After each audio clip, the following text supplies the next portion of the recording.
Voici un secret lié à l'anglais parlé qui va transformer la manière dont vous parlez l'anglais. Suivez la vidéo jusqu'à la fin pour mieux comprendre. Ok, l'anglais parlé, cette règle est liée à l'anglais parlé et non l'anglais écrit. Les situations de la vie de tous les jours. Lorsqu'on peut exprimer une idée de deux ou de plusieurs manières différentes, les anglophones vont préférer la manière la plus simple.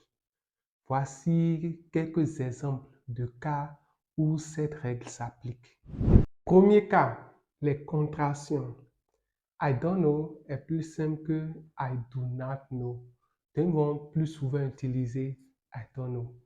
Pareil pour I'm fine. C'est plus simple que I am fine. Donc, I'm fine sera la préférence. Et un autre exemple, you're welcome est plus simple que you are welcome. Donc, you're welcome sera la préférence, ce qui sera le plus souvent utilisé.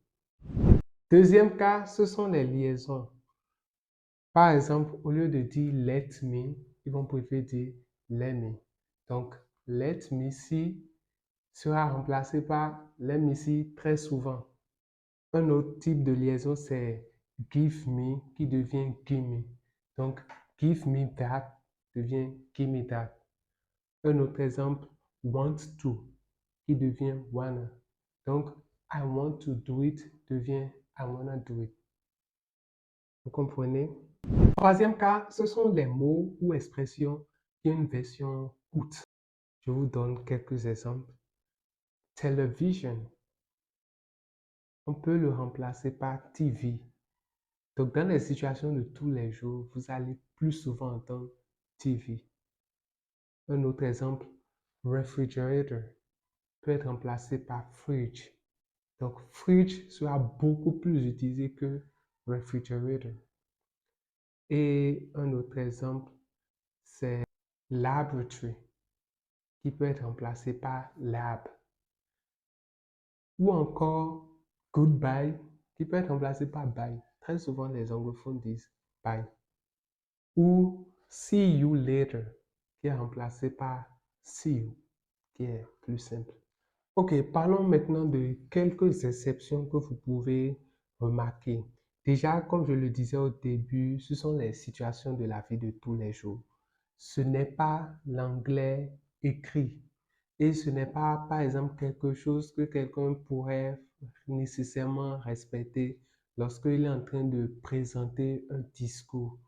Mais dans la vie de tous les jours, quand on discute avec un ami, des gens qui nous sont proches, c'est quelque chose qui se fait très souvent. Et l'autre raison qui peut pousser les anglophones à ne pas respecter cela, c'est le souci de clarté. Je vous explique. Quand j'apprenais l'anglais, un de mes amis anglophones me disait que la manière dont il discute avec moi est différente de la manière dont il discute avec des anglophones.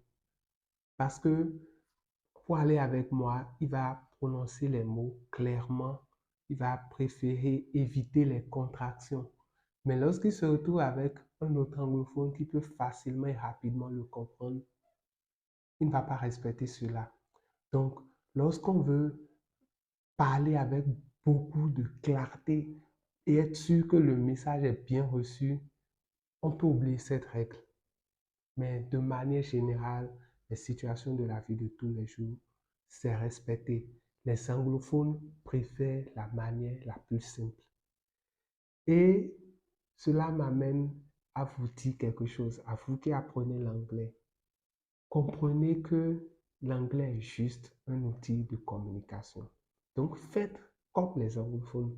Lorsque vous voulez dire quelque chose, demandez-vous quelle est la manière la plus simple, la plus terre à terre pour moi de faire passer mon message. Le plus important quand vous parlez l'anglais, c'est votre message. Que votre message passe. Gardez toujours ça à l'esprit et vous verrez, ce sera beaucoup plus simple pour vous de vous exprimer en anglais.